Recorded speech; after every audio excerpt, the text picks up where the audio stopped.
నమస్తే, welcome to Suman TV. నేను విష్ణు. ప్రస్తుతం పాటు ఆల్గో ట్రేడర్ దయాకర్ స్వామి గారు ఉన్నారు. నేను వారితో మాట్లాడదాం. నమస్తే సార్. నమస్తే అండి. అంటే ఇప్పుడు నేను చాలామంది మార్కెట్ ఎక్స్పర్ట్స్తో అసోసియేట్ అయి ఉంటాను, చాలామంది ట్రావెల్ చేస్తుంటాను, రెగ్యులర్గా మార్కెట్స్కి సంబంధించిన డిస్కషన్స్ నడుస్తుంటాయి. నేను చాలామందిని అడుగుతుంటాను, ఏంటి సార్ ఈ మధ్య అంతా ఆల్గో అంటున్నారు, ఏంటిది, ఎంతవరకు వర్కౌట్ అవుతుంది, అంటే నిజంగా ఆల్గో చేతిలో ఉంటే అద్భుతాలు చూడొచ్చు, అద్భుతాలు చేయొచ్చు అని అడుగుతుంటారు. కొంతమంది కొట్టిపడేస్తుంటారు, ఏమన్నీ వర్కౌట్ కావు విష్ణు, అదంతా అంత పెద్ద అద్భుతం ఏమి లేదు ఆల్గో అంటుంటారు కదా. సో దీనికి మీరేం చెప్తారు? ఆల్గోతోటి నిజంగానే అద్భుతాలు ఏం జరగవండి. ఆల్గోతో అద్భుతాలు జరగాలంటే ఆల్గోతో పాటు ఒక సక్సెస్ఫుల్ స్ట్రాటజీ కావాలి, లాజిక్ కావాలి. ఆ రెండింటి కాంబినేషన్ ఎప్పుడైతే అవుతుందో అప్పుడు అద్భుతాలు జరుగుతాయి. సో అంతేగాని ఓన్లీ ఆల్గో ఉన్నా మనం ఏం చేయలేము. ఓన్లీ స్ట్రాటజీ ఉన్నా కూడా మాన్యువల్ ఎర్రర్స్, హ్యూమన్ ఎర్రర్స్ తోటి, ఫ్లక్చుయేషన్స్ తోటి మార్కెట్లో పర్ఫెక్ట్ టైంలో ఇంప్లిమెంట్ చేయలేకపోవడానికి మన టైం, ఇవన్నిటి వల్ల మనం యాక్యురేట్గా ఆ స్ట్రాటజీని ఇంప్లిమెంట్ చేయలేం. ఎప్పుడైతే సక్సెస్ఫుల్ లాజిక్ ఉండి అదే లాజిక్ని మనం ఆల్గోలో ఇంప్లిమెంట్ చేసినప్పుడు ఖచ్చితంగా మిరాకిల్స్ ఉంటాయండి. సో ఇప్పుడు బయట చాలా చాలా ఆల్గోలు ఉన్నాయి కదా, అంటే ఏంటి మీరు డెవలప్ చేసిన ఆల్గోలో ఉన్న స్పెషాలిటీ ఏంటి అసలు? మన ఆల్గోలో స్పెషాలిటీ ఏంటంటే ఆప్షన్స్లో ఎవరినైనా అడగండి, 10% కంటే స్టాప్ లాస్ తక్కువ పెట్టి ఎవరు చేయలేరు. మినిమం 10% పెట్టాల్సి వస్తుంది ఆప్షన్స్ ట్రేడింగ్ చేయాలంటే. బట్ మన స్ట్రాటజీ యొక్క స్పెషాలిటీ ఏంటంటే మనం బిలో 1% స్టాప్ లాస్ పెట్టి చేస్తాం. ఒకసారి మన లాసెస్ని కట్టడి చేయగలిగాము అని అంటే ప్రాఫిట్స్ అవే వస్తాయండి. సో మన ఆల్గోలో ఇంటిగ్రేట్ చేసినటువంటి స్ట్రాటజీ యొక్క capacity maximum to maximum per day loss వచ్చేసరికి మనకు 1%. సో దానికంటే బిలో 1% అనేది మన స్టాప్ లాస్ అనేది ఉంటుంది. సో టార్గెట్ 1% ఉంటుంది. సో మనకి యాక్యురేట్గా ఆ టార్గెట్ అనేది కన్సిస్టెంట్గా తీసుకోగలుగుతాం అప్పుడు. అంటే ఇప్పుడున్న మార్కెట్ కండిషన్స్ని బట్టి, ఇప్పుడున్న వాలటాలిటీని బట్టి ఈ 1% అనేది ఎంతవరకు వర్కౌట్ అవుతుందంటారు అసలు? కరెక్ట్ క్వశ్చన్ అండి. వర్కౌట్ మనకు ఆప్షన్స్ బయింగ్ కానీ సేలింగ్ కానీ నేకెడ్ చేసే వాళ్ళకి ఇది అసలు పాసిబుల్ అవ్వదు. జస్ట్ వాళ్ళు ఆర్డర్ పెట్టి మళ్ళీ నెక్స్ట్ 1% ఆర్డర్ స్టాప్ లాస్ పెట్టే లోపు ఆ 1% అనేది హిట్ అయిపోతుంది. బట్ మనం ఏంటంటే హెడ్జింగ్ మెకానిజం వాడతాం ఇక్కడ. సో ఆప్షన్స్ని హెడ్జ్ చేస్తాం. సో హెడ్జ్ చేసినప్పుడు ఇదే 1% తోటి మనం ఆల్మోస్ట్ 2-3 అవర్స్ కూడా మార్కెట్లో హోల్డ్ చేయగలుగుతాం ఎనీ సిచ్యువేషన్. ఈవెన్ రీసెంట్ టైమ్స్లో నేను హెడ్జ్ తీసుకొని ఆ పొజిషన్ ఎంటర్ అయిన తర్వాత మోర్ దెన్ 300 పాయింట్స్ నాకు ఎగనెస్ట్గా మార్కెట్ మూవ్ అయింది. స్టిల్ నా 1% స్టాప్ లాస్ అనేది హిట్ చేయలేకపోయింది. సో అలా హెడ్జ్ పొజిషన్స్ ఎప్పుడైతే మనం మేనేజ్ చేయగలుగుతామో అప్పుడు మన ఆల్గోలో సక్సెస్ రేట్ పెరుగుతుంది. దాంతోపాటు స్ట్రాటజీ కూడా పర్ఫెక్ట్గా వర్క్ అవుతుంది. అంటే ఇప్పుడు ఎమోషనల్ ట్రేడింగ్కి, ఆల్గో ట్రేడింగ్కి మీరేం చెప్తారు? ఎవరు ఎక్కడ ఇబ్బందులు ఫేస్ చేస్తుంటారు మామూలుగా? ఎమోషనల్ ట్రేడింగ్లో కంటిన్యూగా ఇబ్బందులు ఉంటాయండి. ఎందుకంటే హ్యూమన్ ఎమోషన్స్ ఎలా ఉంటాయంటే జస్ట్ మన గ్రీడ్, దీనివల్ల పర్టికులర్ స్టాప్ లాస్ అనుకొని దిగుతాము.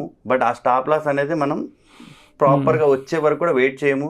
లాస్ వస్తుందిలే అని తొందరగా ఎగ్జిట్ అయిపోతాము. లేదనుకుంటే ఆ లాస్ వచ్చినాక కూడా మళ్ళీ రికవర్ అవుతుందని వెయిట్ చేసి దానివల్ల ఇంకో కొంచెం లాస్ ఎక్స్ట్రా తీసుకుంటాం. బట్ ఆల్గోస్లో అలా కాదు. ఆల్గో ఏంటంటే నో ఎమోషన్స్.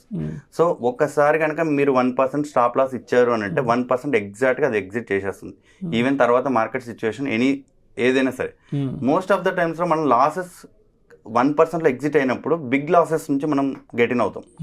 సో ప్రాఫిట్స్ తీసుకోవడం కంటే కూడా పెద్ద లాసెస్ నుంచి ఎప్పుడైతే రికవర్ అవుతామో మార్కెట్లో సక్సెస్ ఆటోమేటిక్గా వస్తుంది. సో ఇది ఇప్పుడు నేను రెగ్యులర్గా ఈ బయట ట్రేడర్స్ కార్నివాల్, ట్రేడర్స్ సమ్మిట్కి రెగ్యులర్గా అటెండ్ అవుతుంటాను. నన్ను చాలామంది అడుగుతుంటారు, అంటే విష్ణు గారు మీరు చాలామందితో ట్రావెల్ చేస్తుంటారు కదా, ఆల్గోకి సంబంధించి మాకు ఒక మంచి ఎక్స్పర్ట్తో ఒక మంచి వీడియో చేయండి అని చెప్తుంటారు. అంటే మీరు ఇక్కడ ఆల్గోకి సంబంధించి ఎటువంటి కండిషన్స్ వాడుతుంటారు, ఏంటి అసలు మీ స్ట్రాటజీ ఏంటి ఎందుకు ఒకసారి ఆడియన్స్కి చెప్పగలరు? స్ట్రాటజీ కంప్లీట్గా ఎక్స్ప్లెయిన్ చేయడం పాసిబుల్ అవ్వదు. బట్ రెగ్యులర్ యాక్చువల్గా మార్కెట్లో ఉండేటి కొన్ని స్టాండర్డ్ ఏదైతే స్ట్రాటజీస్ ఉన్నాయో అవే స్ట్రాటజీస్ ఉంటాయి. ఎవరు చేసినా కూడా సెబీ త్రూ మనకి ఆప్షన్స్లో చేసినా కూడా regular straddle, strangle, butterfly, iron fly ఇలా కొన్ని స్టాండర్డ్ స్ట్రాటజీసే ఉంటాయి. ఎవరు డిపెండ్స్ ఆన్ రిస్క్ని బట్టి వాళ్ళు మోడిఫికేషన్ అనేది చేస్తూ ఉంటారు. సో ఇది స్టాడల్ని బేస్ చేసుకొని, స్ట్రాంగిల్ని బేస్ చేసుకొని డిఫరెంట్ స్ట్రైక్ ప్రైజెస్ కొంచెం చేంజ్ చేస్తూ ఉంటారు అన్నమాట. చేంజ్ చేస్తూ దాంతోపాటు హెడ్జింగ్ ఏంటంటే మనం ఎంత రిస్క్ తీసుకుంటాం, ఆ రిస్క్ని బట్టి మనం డిఫరెంట్ పొజిషన్స్ అనేది మనం మాడిఫై చేస్తాం. దాంతోపాటు మార్కెట్ కండిషన్ ఎలా ఉంది, ఆ కండిషన్స్లో మాత్రమే మీరు ఇంప్లిమెంట్ చేయగలగాలి. సో హ్యూమన్లీ చేయాలనుకున్నప్పుడు ఏంటంటే ఆ కండిషన్ ఎప్పుడు వస్తుందని మీరు సిస్టమ్ ముందు కూర్చొని చార్ట్ చూసుకుంటూ మీరు చేయాల్సి వస్తుంది. అదే ఆల్గోలో అయితే జస్ట్ మీరు కండిషన్స్ కనుక ప్రీ డిఫైన్డ్ ఇచ్చేస్తే ఆ కండిషన్స్ ఎప్పుడు సాటిస్ఫై అవుతే అప్పుడు ఆటోమేటిక్గా అది ట్రేడ్ అనేది ఎగ్జిక్యూట్ చేస్తుంది. సో ఇలా మనకి చాలా అడ్వాంటేజెస్ ఉంటాయి ఆల్గోలో.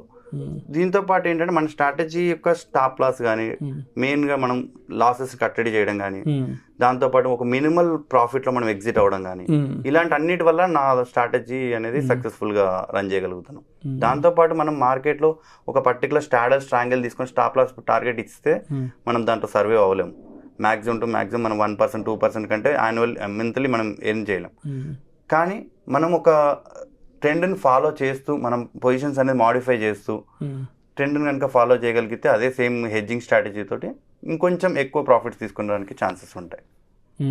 సో మన స్ట్రాటజీలో అవన్నీ కూడా ఇంప్లిమెంట్ చేసాము. దాంతోపాటు రిస్క్ మేనేజ్మెంట్, ఎక్కడ కూడా మనం బిలో 1% కంటే స్టాప్ లాస్, అంటే మోర్ దెన్ 1% కంటే స్టాప్ లాస్ ఇవ్వము. సో అలా మన క్యాపిటల్ అయిపోతుంది అనే భయం ఉండదు. సో అదే 10%తో పెడితే ఆల్మోస్ట్ 3 ట్రేడ్స్లో మన 30% క్యాపిటల్ అనేది పోతుంది. సో మన స్ట్రాటజీలో 1% అనేది స్టాప్ లాస్. సో అక్కడ మనకి క్యాపిటల్ అయిపోతుంది అనే భయం ఉండదు, ఫియర్ ఉండదు. సో దానివల్ల మనం ధైర్యంగా చేయగలుగుతాం.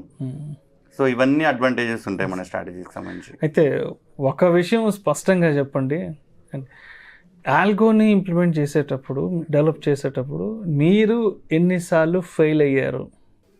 సక్సెస్ అవ్వడానికి చాలా ఫెయిల్యూర్స్ ఉంటాయండి. ఒకసారి సక్సెస్ఫుల్ ఆల్గో రావాలి అని అంటే దాని ముందు ఒక 1000 టైం, మినిమం 100 to 1000 టైమ్స్ అనేది ఫెయిల్యూర్స్ ఉంటాయి. సో నా స్ట్రాటజీస్లో కూడా చాలాసార్లు ఫెయిల్ అయ్యాము. ఆల్మోస్ట్ ఒక 1 to 2 ఇయర్స్లో నేను మోర్ దెన్ 1000 స్ట్రాటజీస్ నేను ఆల్గోలో చెక్ చేశాను. సో ఒక్కొక్కసారి డబుల్ రిటర్న్స్, ట్రిపుల్ రిటర్న్స్ వచ్చాయి. సేమ్ అదే విధంగా సేమ్ టు సేమ్ రిటర్న్స్లో మనకి లాస్ రావడము, అలాంటి సిచ్యువేషన్ చాలా ఉన్నాయి. సో అవన్నీ చెక్ చేసిన తర్వాత ఒక కన్సిస్టెంట్గా ప్రాఫిట్ వచ్చే స్ట్రాటజీ కోసం మన జర్నీ స్టార్ట్ అయింది.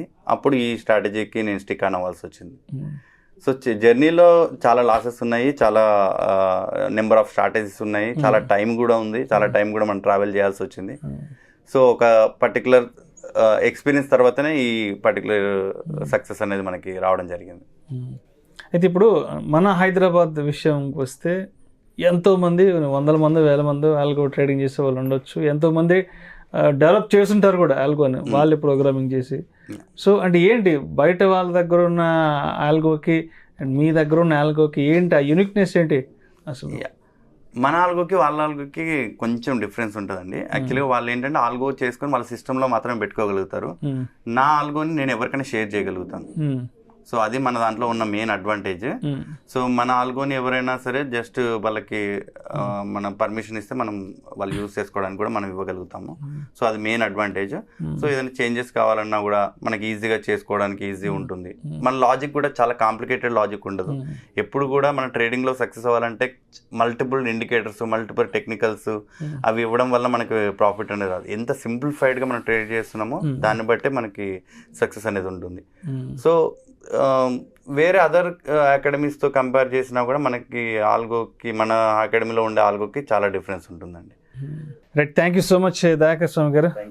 ఆల్గో ట్రేడింగ్కి సంబంధించిన కంప్లీట్ డీటెయిల్స్ మన ప్రేక్షకులకు తెలియజేశారు. Thank you so much sir. Thank you.